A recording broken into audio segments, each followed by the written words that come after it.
Now to the man many Republicans say if he had gotten that nomination, all of this would be a moot point. Of course, at the time, Luther Strange did not. Alabama's present senator with us right now. Senator, very good to have you.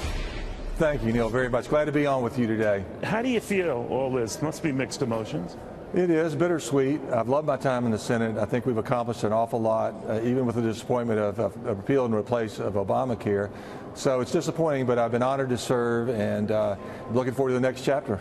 You know, it's no accident that a lot of folks have said, and polls seem to indicate that had you gotten that nomination, all of this drama around this battle wouldn't have been necessary, that you probably would have won. We'll never know for sure. But right. Are you bitter? No, I'm not bitter at all. I'm not one to look back, and I've got a little motto in our family: there's no whining in politics. You know, I accepted the appointment, expecting it to be for 2 years, to give time for me to become a good senator. The governor came in and changed the date of the primary, moved it up a year, which threw us all into this situation. And so turnout was involved, a lot of factors, the failure to repeal and replace, as I said. I'm proud of my service, though. I think we've accomplished an awful lot, and I'm going to do everything I can to help Doug Jones get into the Senate, and hopefully he will work with Republicans and Richard Shelby and get things done too. Do you think he's going to be like a Joe Manchin type Democrat, one who maybe because of the times and the state and the environment in which we live and in which, you know, the state he represents, he has to be? I know, Neil. You know, I've known Doug Jones for 30 years. He's a former prosecutor. I'm a former attorney general. I talked to him, and my advice to him was, do what I've done. Get to be close to Richard Shelby, our senior senator. Right. No one in the history of our state has ever done more for Alabama or the Republican Party, frankly, than Shelby. If he does like I have, and I think we have the best working partnership and friendship of any senator, two senators in the country, and it's paid dividends for Alabama. And if Doug Jones is smart, he will work with Shelby to try and advance our state. I've done that, and that would be my recommendation to Doug. Any recommendation for Roy Moore? He's still fighting this. I'm not going to give Mr. Moore any advice. I made my case against him. The voters chose otherwise in the primary, and that brings us to today. But he's on his own. What did you think of all of these accusations that came up after this battle for the primary? What do you think? Well, as a former prosecutor, you know, they were very troubling to me, very troubling. You know, it's unfortunate that that information wasn't available to the primary voters. That's one of the things that you can't control. Right. That's history. But I think it made a difference in the election yesterday. Now, the president supported you in that primary. Many others did as well. Steve Bannon did not. He thought that a better, fresher, different, more rowdy alternative would be someone who is not you, someone who is not associated with the establishment, and he went for Roy Moore. How do you feel about him? Well, I think he had a bad day yesterday. I was proud to have the president's support, the vice president's support, Richard Shelby's support. And for someone who'd only been in Washington for like 2 months at the time, I sure got to be part of the establishment in record time. So hopefully we've had enough of that talk. We're going to be focused on getting conservatives who actually have records of accomplishment. I mean, that's what I was running on.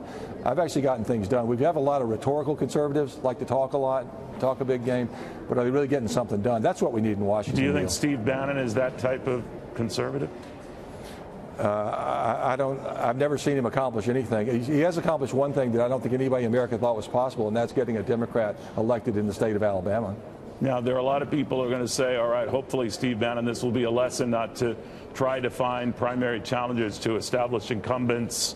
Do you think he honors that?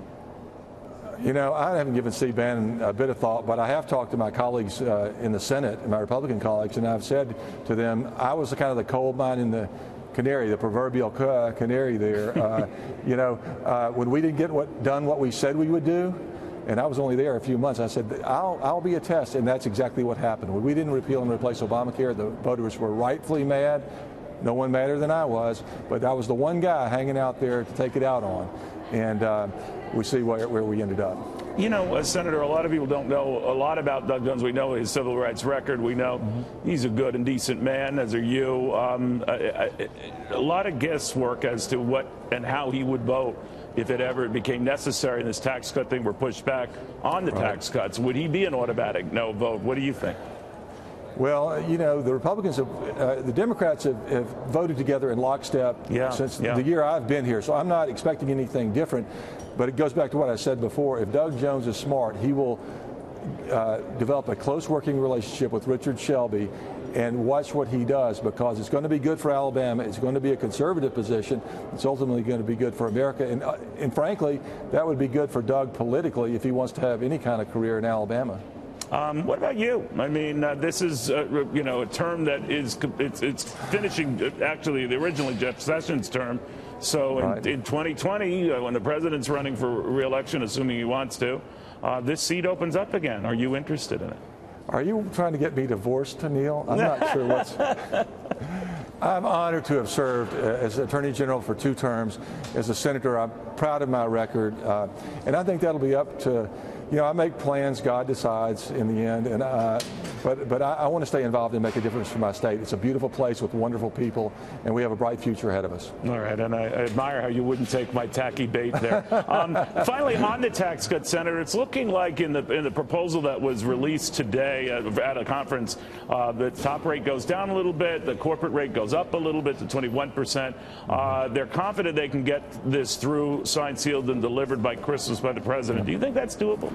I do. You know, I've made a lot of predictions on here, Neil. I'm not sure that they've all come true, but this one I feel confident in. And my hope is that the best Christmas present I could give to the people of my state would be able to vote for that bill before I leave the Senate. And that's the commitment I've gotten from the leadership. I think we're going to get there, and I'm 100% behind doing it. Any possibility that some of these senators that are balking at certain provisions that are included, I know Susan Collins was nervous about lowering that top rate, said it wouldn't be a good idea. I don't know if that makes her no vote. Separately, Rand Paul is concerned about this latest spending measure to get us beyond this 2-week hump, that it could add to the debt, so he doesn't look predisposed to like it. Senator Corker is, of course, he was a no vote on the tax, so it doesn't see anything that would change that right now. Are you worried? Well, I'm cautiously optimistic, let me put it that way. When you have such a narrow margin and such a narrow window here, you know, any 1 or 2 senators can blow up the whole thing. But I just think there's too much on the line for our economy overall, globally and domestically, and our Republican brand, our promises. We've got to get it done.